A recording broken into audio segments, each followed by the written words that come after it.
machielo majaber maruoth oloso mondo warom kodu kendo e weche manyien makagi kacha odhiambo masani.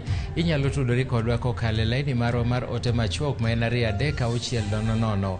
Kapok wachako gi thuond weche. Ameomba jameni, everybody deserves a second chance. Ama ni namna gani? Jatend piny Kenya Uhuru Kenyatta ong'wono ne nyan moro motwe ka twech ma wakeini Malang'ata e kinde manochiwo mich makende e kar jot mare. I have my ticket.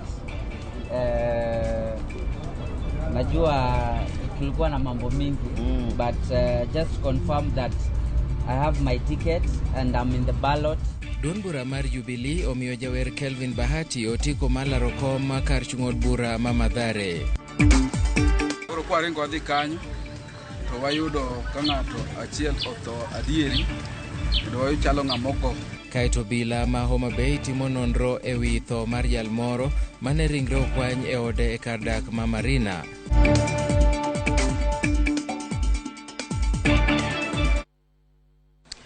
Machiegni nyinga Milton Ochieng', ng'ato achiel owito ngimane bang' lowo nosienyore moime e kware ma Nyabigena e kaunti ma Kisii. Ji adek mamoko ma masirano ero nojuko to noresi kendo gimedo yudo thieth e osiptal ma Tabaka Mission. Jalup County Commissioner Magucha Samuel Towet oyango masirano kendo lando ni kware ma Nyabigena koro lor. Kata kamano jodak makono oseo sirkand kaunti ma Kisii kuom tho mar jalno moseyangi ni jahigni 33.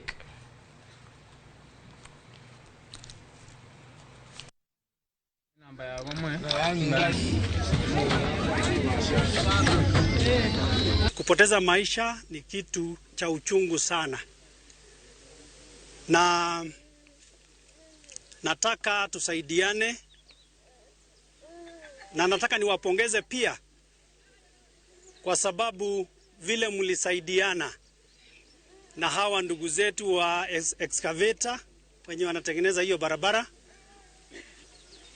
Watu wote ambao walishirikiana kuhakikisha kwamba tumetoa mwili na pia kuokoa wale watu watatu ambao wamepelekwa hospitalini. Tutaketi na viongozi wenu ili tuangalie taratibu ambazo tutafuata. Na kwa sasa hatutarajii kazi ifanyike hapo mpaka tuketi na viongozi wa hapa na hizo familia ambazo ziko karibu na huu mgodi. Hiyo maneno sio ya jana. Watu wajanza kukufa jana. Hii ni kitu tumesema mara mingi. Mtu amekufa si alikufa last year. Na county ichafanya maneno. Eweche mamoko en obila ma Homa Bay osechako timo nonro kaluwore gi nek mar jago moro mosebedo ka uso mira e kar dak mongore ma Marina e boma ma Homa Bay. Ringre no yudi koriere e ode okinyi ma kawuono. Josephat Kaberia ne oyudi kotho e yo moro magalagala ka nyawadgi machielo ma bende gisebedo ka gidak godo manyinge Martin Njuguna to no oyudi kobet but ringre jalo kanyo ka pache bendo lal. Wuon landino Eric Odhiambo lero ni minode ema noyudo ka jago notho e kinde mano monde ode mar dhi chiewe mondo dhi omne pi. Ruoth ma Homa Bay Town Location Joshua Chogo sani koro yango wach masirano ero. Kawa chiewo kinyi ma kawuono to minoda dwa ni kijana achiel kuom kijana mantie kani jasombo nega pi gokinyi. Koro kodhi no dhi ng'iyo to ka bende entiere to emo yudo ka gin ji ariyo kanyo to yudo ka ng'ama ne dhi osombo ni picha otho. Koro mane gimoro otimore kendo. Koro bang' mano ka osechiewa oyudo ka pod anindo. Ka osechiewa ta achung' ta dhi agocho ne chief Ochogo mondo mi bi e site mondo bende embo witness gimotimo. Koro kwaringo adhi kanyo to wayudo ka ng'ato achiel otho adieri kendo wachalo ng'amoko. Wayudo kobedo piny, ogoye to bedo piny yingore korot. Koro remo ne wuok e dhoge to koro en ng'amotho. Ng'at machielo bende ne onindo bathe kanyo eto no ngima. Seche mwadonjo to otimore ka gima ok ngima to bang'e ka koro wachunge to no ok ngima. Koro chalo ka gima ng'atni mothoni nogo. Koro wakia ni ng'at mane gin go otni ema otimo timni. Koro dak ma wueni polis osebiro kendo kawo body no kendo gineno scene kendo ng'at machielo ni osekaw police didayo dhoge mondo ng'en tang'o manotimore. Jabero mar piny owacho Johansen Oduoro yango ni Memusi Sankok ma en wuod od bura mogwel David Sankok nochiel kod magina e wiye. E bero manotimo odiechieng' ma kawuono, Oduoro medo ni bunde mapuote manotigodo e nek mar rawerano. Ma eri okang' mogik mar nonro e wi ringre Memusi, ka koro jolony biro golo lipot mogik e wi nonro mosebed kitimo e fuondene mag ringre. Bero mar ariyo notim bang' ka apisa mane timo nonro e wi tho mar Memusi koro nobedo gi geno ni bero manotim mokwongo ne ok otim e yo makare.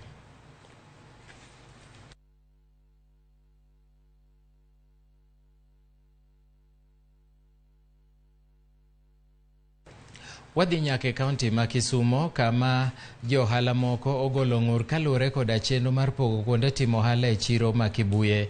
Moko kuomgi wacho ni jomoko nono ema koro imiyo kuonde uso ka jok manodar kigero chirono to pod ok oyudo thuolo. Sani koro gikwayo tend chirono mondo oluong nying-gi achiel kachiel kendo pogi kuonde loko ohala kaka ne osingnegi motelo.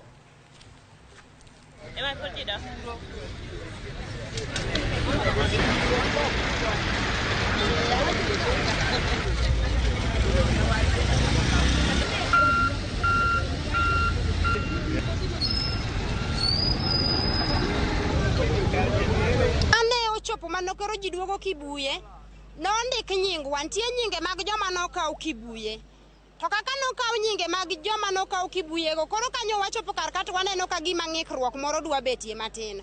Koro gima wakwayo kaka johala ma Kibuye, jotendwa man Kibuye mapogo spaces, yeuru mondo mi ukonywa nikech ng'ato ka ng'ato wuok e hali mar manyo. Wan jomanyo wate, wan gi famili wa mwapidho. Wagombo ni kila ng'ato ka ng'ato oyud kata oyudo mana matin mondo ma obed chichwan wachen chiro manyaka nene waseuso ka over 20 years. Nitie nyaka jok moseuso over 40 years tiwinjo no gibi yudo space no wacho gibiga ka pile ka pile. Oketwa ni wachung' oko, ok wanyal donjo iye. Officials ema donjo iye. Wan koro kwang'e gimomiyo tamwa. Gombo wato no wagombo gi chunywa te mondo wadonji iye mondo wang'e gima dhi mbele. Ni sama koro waduogo kama ne watiye machon. Ok wadwaro pendeleo kendo ok wadwar dewo wang'. Wadwaro ni ochak gi jok mane nitie mokwongo kore kwang'in to jok mane obiro tokwago yudo nang'o. Wadwaro ni ji te oyuti to mano yo moro mochomo yo ok yo moro mar ang'o mar mibadhi. Sani kori pogo ka imayo waka ati chiemo kanya nyithindo belo sedonjo ka pogore kendo Nyasi mar chiwo mich makende notimore kawuono e kar jot ma jatend piny owacho e boma ma Nairobi. Mich makamago ne dhialo jopuonjre kod rowere mosekonyo oganda ka gitiyo kod talanta magi e yore mopogore opogore. E sach mich makamano, jatend piny Kenya Uhuru Kenyatta nong'uono ne miyo moro mosebedo ka nie od twech.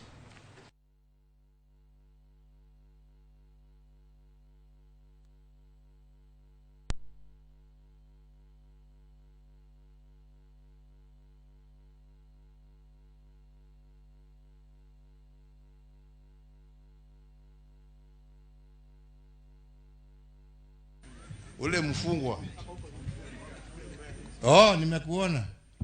Wewe tutasaidia weke kinywa power of mercy muone kama anaweza kufaidika.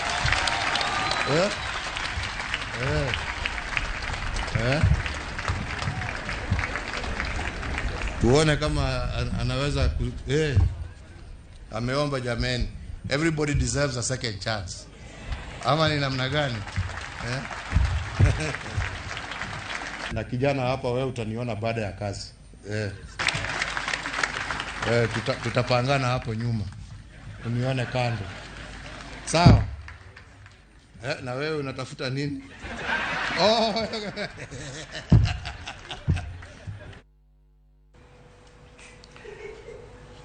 Duol mochung' ne riwruok oganda jo Kenya e pacho ka NCIC ka achiel kod riwruok moro ma Ingereza mochung' ne weche mag ombulu ochako chenro mar nyayo kwe e pacho ka. Mairi en cheno ma biro bero lwasi kod kwe e kinde kampen mag siasa madhi nyime nyaka e kinde mag yiero maduong' madwe mar 8 higani. Kanoloso e kinde ma nyasino, jakom mar NCIC Reverend Samuel Kobia nogolo milome mager ne jomosebedo kanyayo weche mag athuye ni ndalogi ogi kaluwore gi chako ayanga migawo madhi tiyo kod lony manyasani e luwo kendo mako jogo mawacho weche manyalo thuo oganda kokalo e mbui. With your kind permission, I have been asked several times, why is NCIC so obsessed with hate speech? And my answer is very simple. Because in history, there is no genocide or mass killings that have not been preceded by hate speech.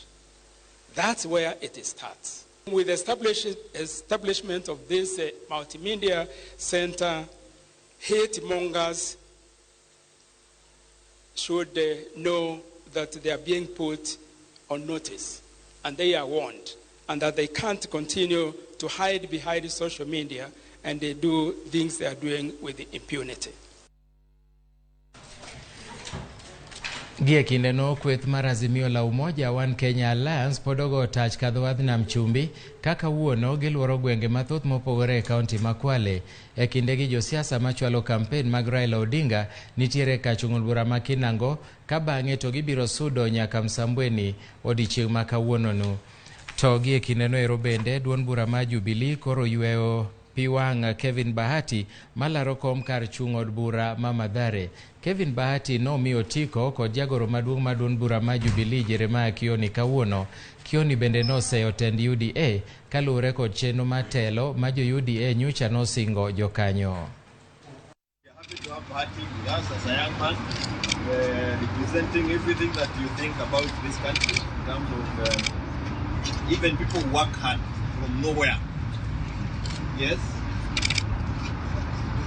you have an opportunity, an equal opportunity with any other person in this country, and we think to believe. That is why we embrace it, even when it was a little difficult elsewhere. That is why we have, and he is here to tell the young people of Kenya that sisi tukuna na fikila. How can we help them? I have my ticket.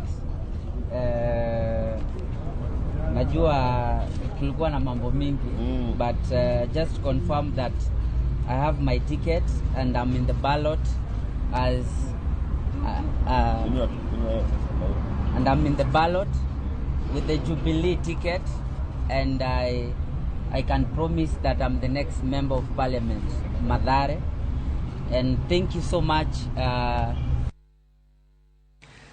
Duond bura mar DAP Kenya osundo tend UDA kaluwore gi chenro mar pogo lemo ne josiasa mancha nogol kod UDA.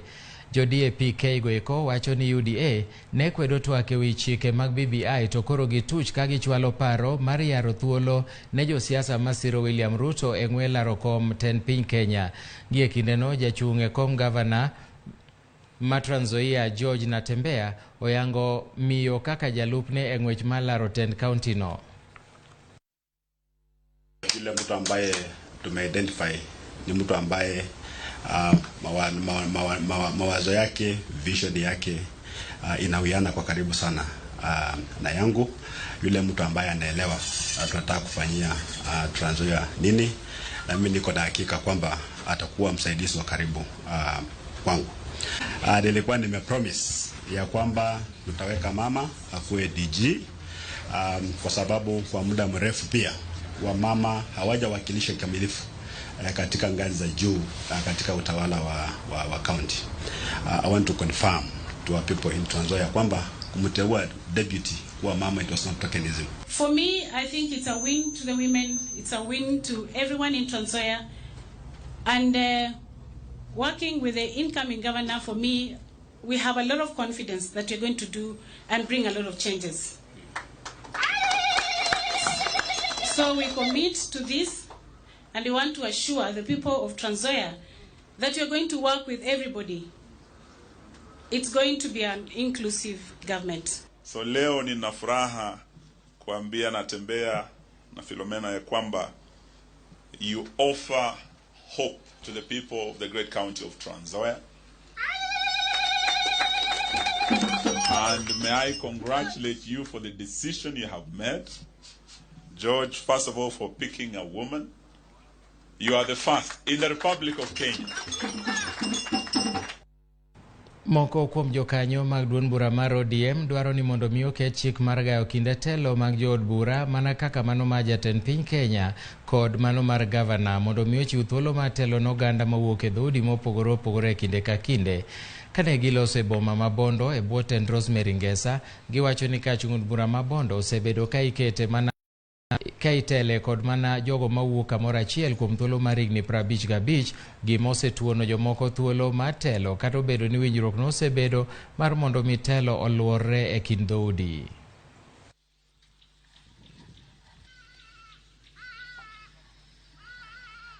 Jaduong' Andiwo Mwai mawuod Nyang'oma e jal ma Bondo dwaro, bende e jal ma Bondo onego mi thuolo mar kao pek mar telo ma Bondo. Koro bang' ka ng'ani jaduong' Andiwo Mwai osenyiso ni en kod chuny mar hera, en kod chuny ma seche moko tame nindo koneno ka jo Bondo chandore. Ang'o ma monowa loso kod party mar ODM Kenya ma bendo ng'eyo na Andiwo en jachiwruok malach mondo mi Andiwo ticket mondo wayud jatelo man Kombe no biro limo pinje 53 e tielo mokwongo mar limo pinje mathoth chakre World Cup ne chakre e kar kind pinje 32 goeko biro bedo mago mabiro tugo e World Cup e higani. Jotugo machon kaka mar Brazil, Ikasia kaachiel kod Hispania bende biro yuore nyasi mar yango chak wuodhno. Limpeno e pinjego biro miyo johera mag adhula thuolo mar nene kendo goyo kode picha.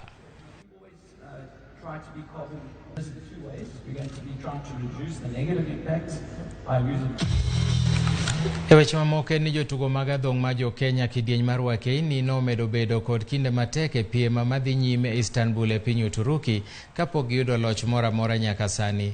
Teresia Wanjiru Assunta nolo kod Assunta Canfora mar Italia e kidieny mar welterweight kendo nolo Wanjiru kod points moriw. Anne Wanjiru bende nolo kod jatugo mar Ukraine Tatiana Cobb. Beatrice Akoth nolo kod Julisen Romeu mar Brazil e kidieny mar featherweight ka Elizabeth Akinyi bende nolo kod Carolina Mako e kidieny mar middleweight category.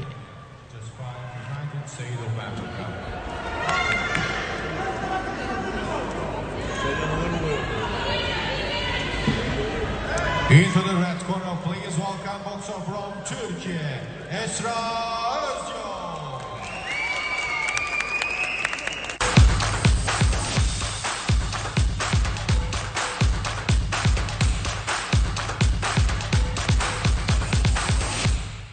Mokelowa e giko mar weche manyien mag kagi kacha odhiambo masani. Ka ruoth oriti, wan bendo ritowa. Wachakwa romuru kendo e seche mag saa 1 e chenro mar Ang'ich Welo. Nyinga Milton Ochieng' Awuor, oriti masani.